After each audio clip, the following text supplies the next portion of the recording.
Welcome back to Focal Figures, where today Ric Flair's going to fall over. Texas tornado, right where a lot of other guys would have laid low. So, bit of a story behind this one as well. Obviously, I've already got the Horsemen, I've already got Ric Flair and Arn Anderson that I've unboxed recently. But they were almost like a side thought, to be honest with you. Like, I was looking for Hasbro's, I was picking up Hasbro's, and I saw these guys that were going for a good price. If you watched that video, they were on a fairly pathetic looking card. I mean, it's quite an expensive set. That's a UK exclusive tag team set, Series 2. So, I mean, if the set that I had when I opened them up was in good nick, if the packaging was in good condition, it would have been worth a fortune, but it wasn't, and I got it for next to nothing. So, I just opened them up. And it was almost like a side thought, a side venture to collecting Hasbro's. But since then, I've kind of got really into Galoobs. So much so that I was looking for Galoobs. I've been looking more and more for Galoobs, for WCW Galoobs. And I was looking for like a collector's group on Facebook. I was trying to find something. I couldn't find one anywhere. And then I asked around, and I started to say to people that, I know collect Galoobs from being Hasbro collectors or from being figure collectors, and people that I know have them and pursue them. I got in touch with a few people and said, do you know of any Facebook groups that specialise in Galoobs? Somewhere you can go and speak to other collectors and maybe like buy, sell, trade with other collectors of WCW Galoobs. And it was just a big fat zero. I mean, all the responses were negative. It's like, no, I don't think there's anything, never heard of anything, never been one. So I took a punt and started my own group. I started my own WCW Galoob group. And yeah, it's called, at the moment, it's called WCW Galoob Geeks. That might change. We might change the name as the membership grows. But yeah, I started up the group.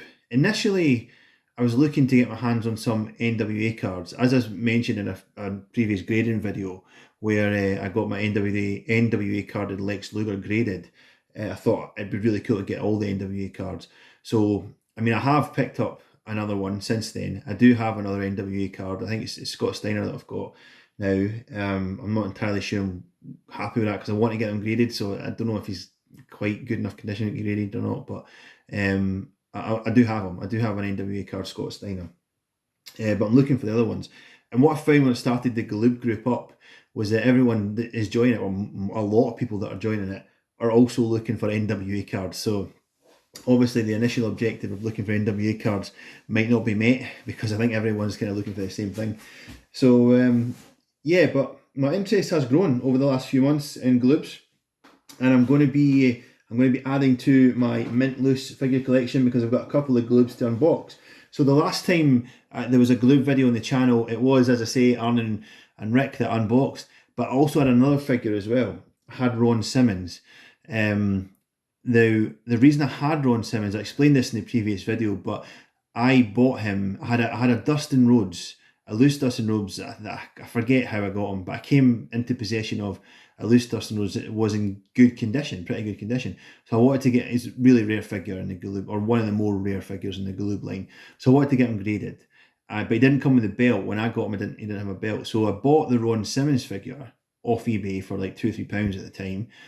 It's because he came with a belt, and I wanted to have the belt to put on Dustin. But then when he came, I realised, this is how much my sort of knowledge and understanding of Galoobs has grown over the past couple of years, and certainly over the past 6 months or so.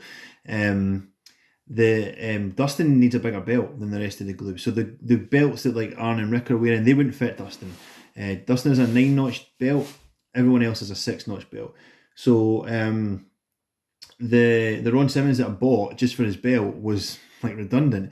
But it was quite a good condition figure. It was in nice shape. It looked like it was in good condition. Probably would have graded pretty well. But I just kind of kept it for no reason. And it was there. It was in my cupboard. It was there for ages and ages. And I brought it out for that video. And another collector, a guy, again, who's fairly active in the Facebook community, a guy called Jack Lockie, sent me a message and said he's looking for a Ron Simmons figure. Could he buy it off me? And because I don't know him personally because I never met him, but like because I've sort of talked to him before and we've had dealings before, and he seems to be like a fairly popular character, particularly in the Legion of Hasbro group. I said to my schoolmate, I don't need him. He's not part of my collection. You can have him. So I sent him that Ron Simmons just for free. I just said you can have him. Not a big deal. Now some people would question, well, if you're now going to collect loose Galoobs, why would you give away Ron Simmons? And this is because I'm a complete freak when it comes to this type of stuff. The reason I couldn't keep that Ron Simmons, the reason that Ron Simmons couldn't be a permanent fixture in my collection, is because I didn't take him off the card. Okay, I didn't open him up. Somebody else did. So to me, in my mind, he's not minty fresh. He's not. I'm not completely assured that he's unplayed with and display only and mint condition. I don't know what's happened to where he's been before he came into my possession, unless I take him off the card. So I could never have kept that Ron Simmons anyway. So he's better off with Jack. He's better off in his new home. And anyway, I've got another one here. So this one, I mean, this, like, when you think about it, so this is actually quite a nice card. Looking at it now, it's a Spanish card, so it's not the more valuable variant. Obviously, the English language, same with the Hasbros. English language cards are much more valuable than the foreign language cards. But in this condition, this card is probably worth, I don't know, 50 quid, 45, 50 quid, something like that. I didn't pay that for it. I got a good deal on it. But, and I accept and appreciate that, and I acknowledge this doesn't make sense. It doesn't make sense that I had a Ron Simmons, I gave it away, and then I went and bought another one. I'm not trying to justify that. I'm just saying it's my weird, warp, anally retentive logic that I just need to have a mint. I need to have him off the card, fresh, mint. I can't have one that somebody else has owned beforehand. So yeah, I'm happy to pay the 35 or 38 pounds or whatever it was I paid for this card, just to have a new one that's completely mint. So anyway, here he comes. Here comes Ron. And it's like bubbles, completely fresh, cards completely fresh. And this is almost like come straight out of a stock room. But anyway, here we go. Here is my new Ron Simmons. Man, even though the last one I had was nearly flawless, like there was no scrapes or dents or scratches or anything like that. Oh, I just feel better now. This one just, it's probably in close to identical condition to the last one I had, but I just feel so much better having this. It feels nicer. It feels like a better figure. Yeah, absolutely delighted to have a newly unboxed Ron. So, I mean, if you take a look at Ron, what the hell is going on with this figure? It's he's got even the belt doesn't quite sit right because of the way that his pose is molded. He's got his arm across his chest like that. The belt has kind of like squash underneath. It doesn't quite sit right. It makes the back of the belt rise up his back. It's just not quite perfect. And there's obviously a story behind the ring attire as well. They apparently Doom, so Ron Simmons and Butch Reed were Doom, and apparently when they went for the reference photos for these figures, they just turned up in their street clothes. They didn't bother getting changed into their gear. So this is not how they would wrestle. This is not how Doom Ron Simmons would have looked in the ring. But both Butch Reed and Ron Simmons are just in trainers and jeans, like blue jeans, in their figures. Well, I don't know, I think Butch Reed might be in joggers, but they're the same, like denim colour anyway. So they're not in ring attire really, but which I think is quite a funny story, if it's true. I mean, I don't know if that's true, but that's the story that I've heard, that's why they're dressed the way they're dressed, and they're not actually ring accurate. But man, Ron, really important guy. I said this in the last video when I had my Ron Simmons figure, my last Ron Simmons figure that I sent to Jack. Such an important figure in the history of wrestling, particularly this era of wrestling. First African American world champion in WCW. So such a significant person to have, and you have to have him represented in some way in your figure collection. But this figure is just weak. I mean, this really is. It's probably the equivalent of Ric Flair 1 2 3 kid pose in Hasbro's, because there wasn't much you could do with that pose. But because that was articulated, it wasn't as bad. But this is more or less the same pose that Ron's got here. But they're obviously, as a feature of the Galoob figures, there's no articulation. It's just a lump of plastic. So Ron's kind of stuck in that mold, and there's not really much you can do with that. Obviously, I mean, Aaron and Rick have got similar.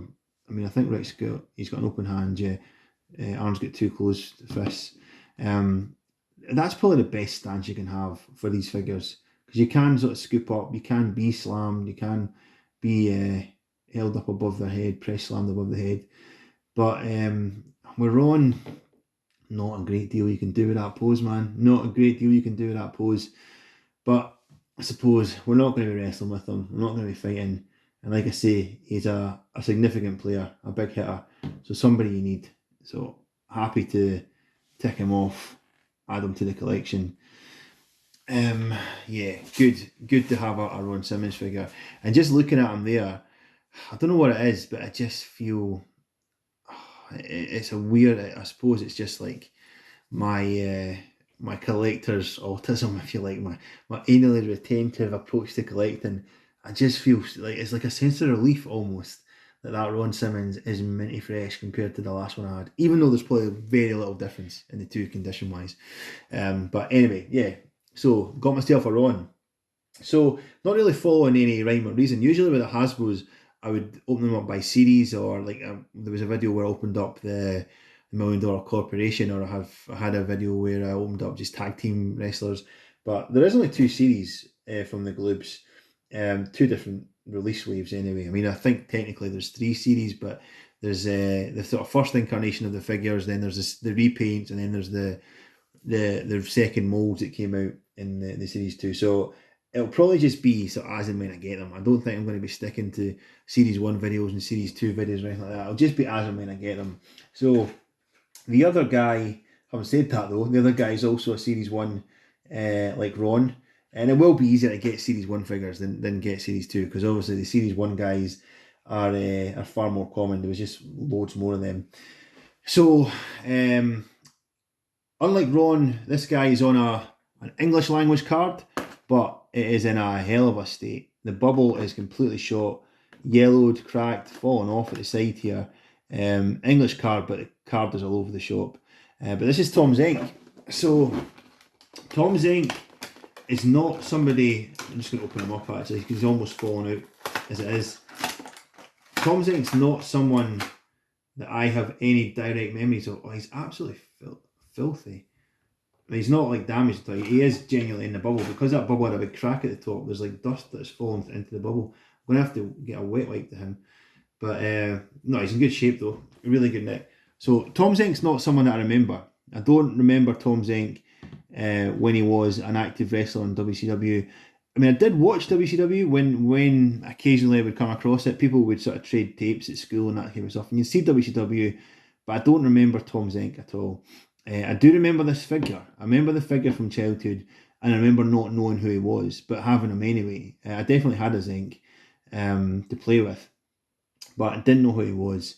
But that said, as a sort of an adult, a mature fan of wrestling, if you like, once the WWE Network came out, I did start to look back at some of the old WCW matches, and Tom Zenk's a fairly decent guy, a fairly decent wrestler, man. He wasn't a jobber at all. He was sort of upper mid card like Tom Zenk when he was in his prime. And one of the matches that I've really enjoyed, I watched it a couple of times now, is Diamond Stud against Tom Zenk. I think that was Starrcade. I forget which year it was, but I think it was a Starrcade. And Diamond Stud obviously went on to be Razor Ramon, Scott Hall. But when he was in his Diamond Stud gimmick, he had a rivalry, a feud with Tom Zenk for a while, and it's quite good. Like the couple of the matches are good; they're entertaining matches. So yeah, even though we weren't readily exposed to Tom Zenk, growing up in central Scotland, in the primary schools and mean streets to the playgrounds of Forth Valley, yeah, he's somebody that was certainly. He certainly wasn't a throwaway character. He wasn't a jobber. that era of wrestling. But as a figure, he's not too bad. It's not. I mean, I was just talking about Ron's pose.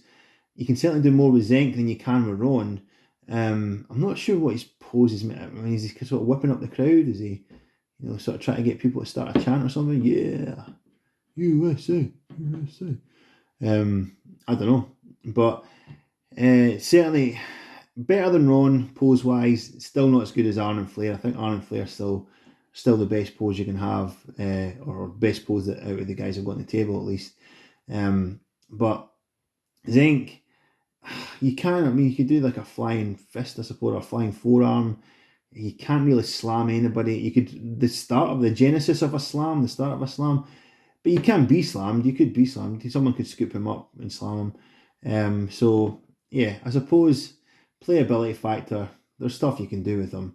Now Tom Zenk, as I say, not hugely familiar with his work, but that doesn't to me look like a great likeness. Just if you look at his portrait in a card, that doesn't look like a great likeness. I mean, the other guys are unmistakable. Ron Simmons, Ric Flair, Arn Anderson, maybe not so much Arn. Arn's probably not. It's not a bad one. It's not bad for Arn, but Tom, I just don't see a great likeness to his portrait image. But not a poor attempt, like not like a ridiculous attempt at anything, but just not to the level that Flair or Simmons are, where it's just unmistakable who that is. I just think he's a little bit. I think he's a bit more thinner in the face. The figure is a bit too thin in the face, is kind of what I'm meaning. I think he's a bit more full faced in real life, and certainly in the pro images that I've seen of him. But all in all, not a bad figure.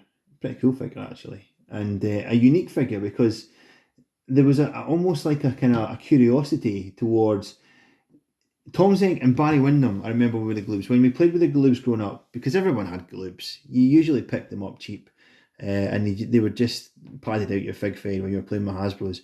But Tom Zenk and Barry Windham were figures that I had no idea who they were, and that there was almost like a curiosity factor. Like I was intrigued to know, who are these guys? Why have they got action figures? And why don't I know who they are?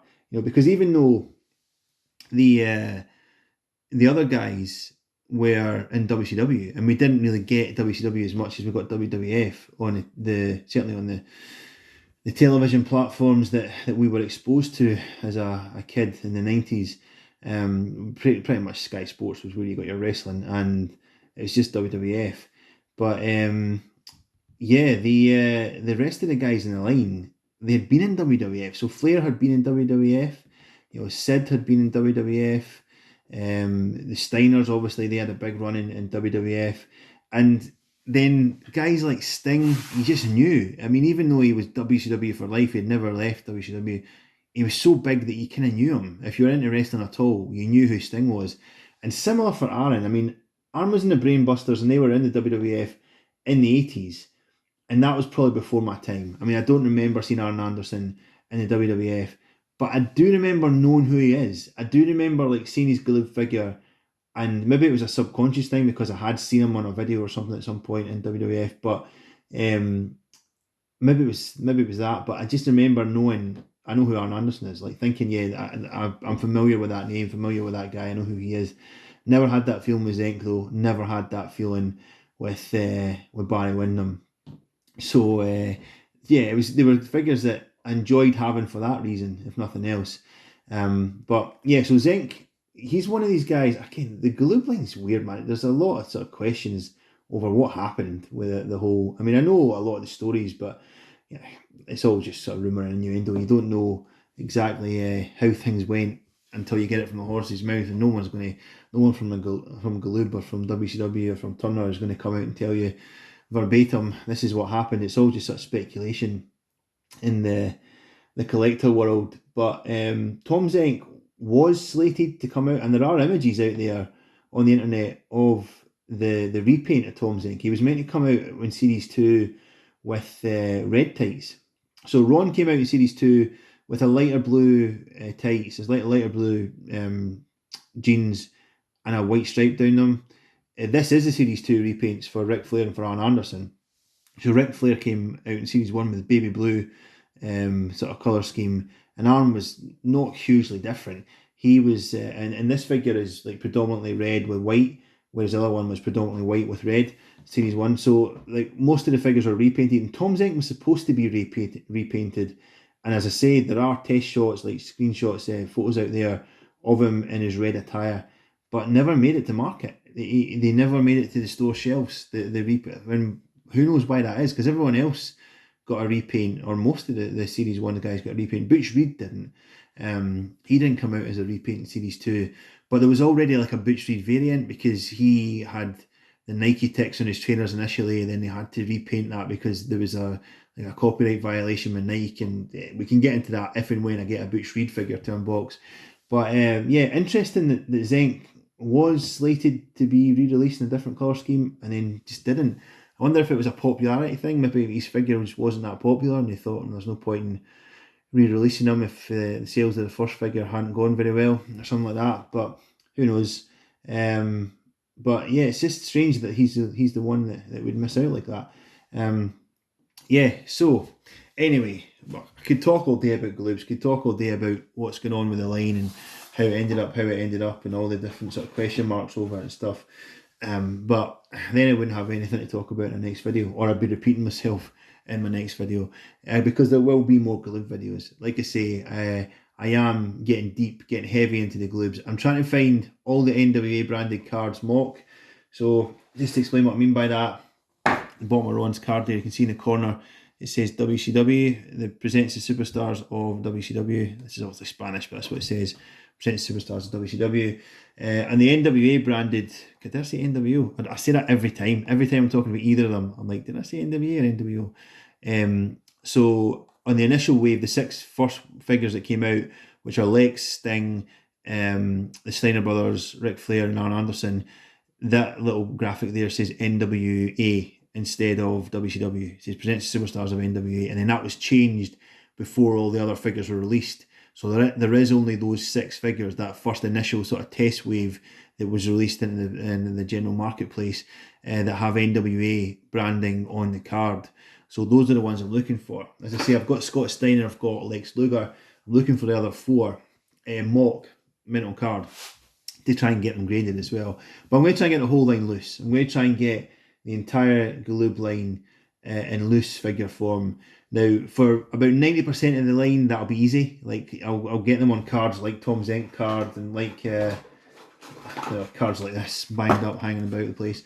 Or Spanish cards for the Series 1 guys. I don't think Series 2 guys actually came out in foreign language cards.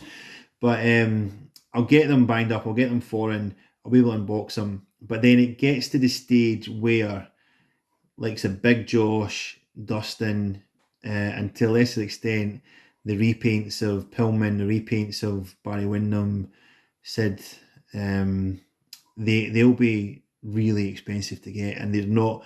I mean, it's as crazy mental as I am about this type of collecting. They're not really in the price range where I would be buying them to open up, I don't think. I don't know, the market might change coming up, but I certainly think that the way that they are just now and what they go for just now, I wouldn't be buying any of those guys. Certainly not Josh or Dustin. We can't get them anyway. I mean, there's very, very few still out there on card, but you'd have to pay several hundreds, if not thousands, for those guys, and I would not be taking them off card if I did that. So I might look for good condition, loose versions of them, but like I said, Baron, it just never feels right. It just never feels right when you've got something that someone else has opened up, or it doesn't feel right for me anyway, but then I'm a freak. But anyway, that's it for this video. Please have a look at the WCW Galoob Geeks Facebook group. Send a joining request because I will accept it. I'll let you join the group. We're looking for members. And yeah, like, comment, share, subscribe. Stay safe. We'll speak soon.